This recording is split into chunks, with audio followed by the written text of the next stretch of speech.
Chandigarh mayor चुनाव को लेकर सुप्रीम कोर्ट का ऐतिहासिक फैसला आया। आम आदमी पार्टी के उम्मीदवार को चंडीगढ़ का मेयर घोषित किया गया। मुख्यमंत्री अरविंद केजरीवाल प्रेस कॉन्फ्रेंस कर रहे हैं, सुनवाते हैं। और आज जो पूरा जो प्रोसेस भी था, किस तरह से माननीय सुप्रीम कोर्ट ने सारे बैलेट पेपर मंगाए अपने पास, बैलेट पेपर खुद देखे और आज रिजल्ट डिक्लेयर कर दिया। ये मुझे लगता है कि भारतीय इतिहास के अंदर शायद पहली बार हुआ है।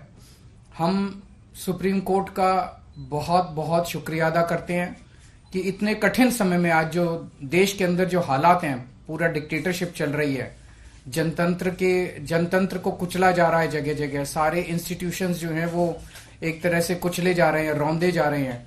ऐसे में सुप्रीम कोर्ट का ये जो फैसला है ये बहुत मायने रखता है जनतंत्र के लिए, और जनतंत्र को बचाने के लिए ये सुप्रीम कोर्ट का फैसला बहुत अहम है।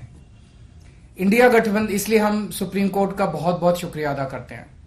इंडिया गठबंधन की ये बहुत बड़ी जीत है, पहली जीत है, बहुत बड़ी जीत है और बहुत बड़े मायने रखती है।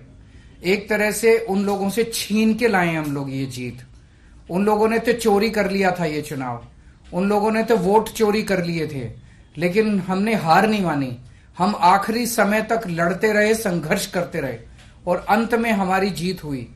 तो ये पूरे देश के लिए, इंडिया गठबंधन के लिए बहुत बड़ी जीत है और बहुत बड़ा संकेत देती है देश को। जो लोग कहते हैं कि बीजेपी को हराया नहीं जा सकता, बीजेपी को हराया जा सकता है, एकता से हराया जा सकता है, अच्छी प्लानिंग और स्ट्रेटेजी से हराया जा सकता है और मेहनत से हराया जा सकता है। ये इस चुनाव के नतीजों ने साबित कर दिया। तो मैं इंडिया गठबंधन के सभी पार्टनर्स को बहुत बहुत इसके लिए बधाई देता हूं। चंडीगढ़ के लोगों को बधाई देता हूं, जिनको चंडीगढ़ के लोगों की एक तरह से जीत हुई। चंडीगढ़ के लोगों ने तो नतीजा यही दिया था कि भाई इंडिया गठबंधन का कैंडिडेट मेयर बनना चाहिए, लेकिन उन्होंने चोरी कर लिया चुनाव।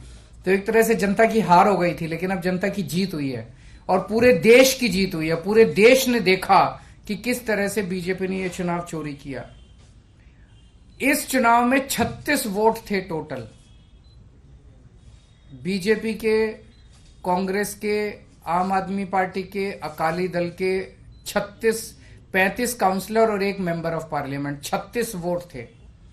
उन 36 वोट्स की काउंटिंग में बीजेपी वालों ने 8 वोट चोरी कर लिए, 25% वोट चोरी कर लिए 36 के अंदर। सोचो, अभी कुछ दिन के बाद देश का बड़ा चुनाव होने वाला है, उसमें 90 करोड़ वोट हैं।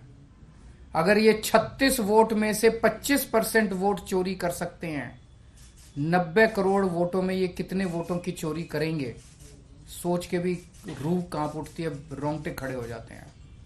सुनते तो थे कि बीजेपी वाले गड़बड़ करते हैं, सुनते तो थे कि बीजेपी वाले बदमाशी करते हैं, वोटों की चोरी करते हैं, पर कभी कभी मन खराब थी कि चंडीगढ़ के चुनाव के वक्त सीसीटीवी कैमरे लगे हुए थे और सीसीटीवी कैमरों के अंदर इनका सारा का सारा रंगे हाथों ये लोग पकड़े गए, सारा इनका कुकर्म पकड़ा गया। इससे साफ जाहिर है कि कितने बड़े स्तर के ऊपर ये वोटों की चोरी करते हैं।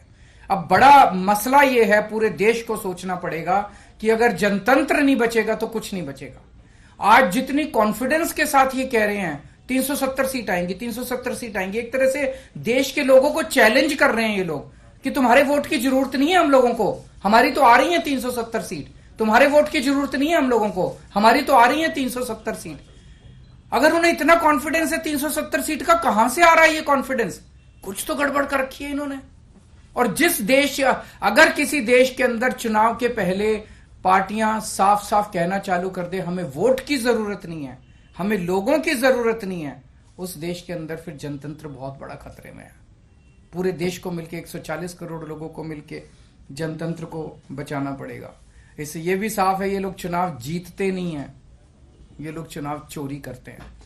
आज ये पूरे प्रकरण ने, चंडीगढ़ के पूरे चुनाव ने इन लोगों को बेनकाब करके पूरे देश के अंदर बेनकाब कर दिया इन लोगों ने। दूध का दूध और पानी का पानी हो गया। मैं फिर से एक बार इंडिया गठबंधन को बहुत बहुत बधाई देता हूं और माननीय सुप्रीम कोर्ट को बहुत बहुत शुक्रिया अदा करता हूं। अगर एक दो क्वेश्चंस आपके हैं तो। वो भी एक बड़ी चीज है कि इनका पूरा षड्यंत्र क्या था, कि षड्यंत्र था कि हमारे अब पार्षदों को तोड़ेंगे।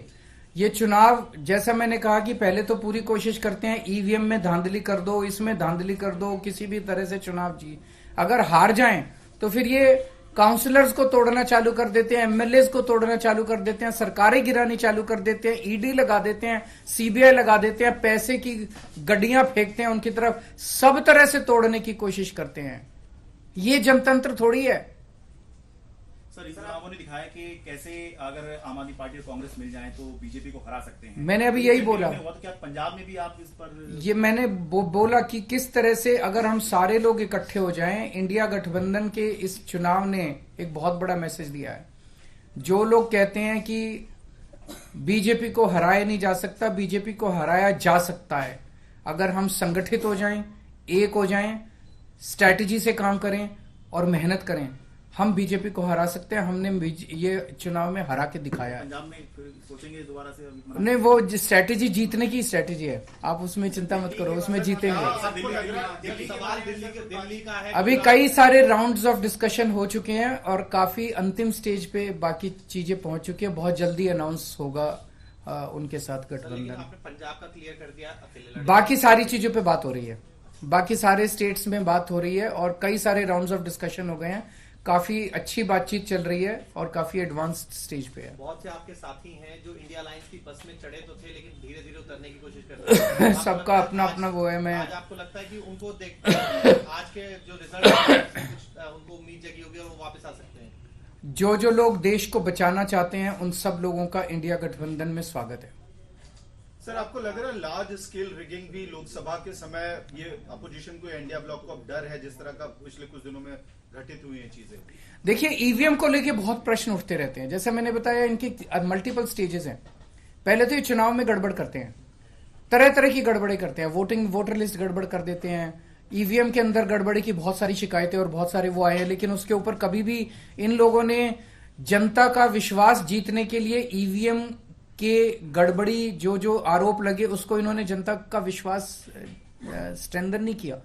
तो ईवीएम के उसके बावजूद भी अगर ये कहीं चुनाव हार जाएं तो फिर ईडी है, ईडी छोड़ देते हैं, सीबीआई है, सीबीआई छोड़ देते हैं, उससे भी कोई नहीं माने पैसे फेंकते हैं उसकी तरफ, उसके बाद ये एमएलए और एमपी तोड़ लेते हैं।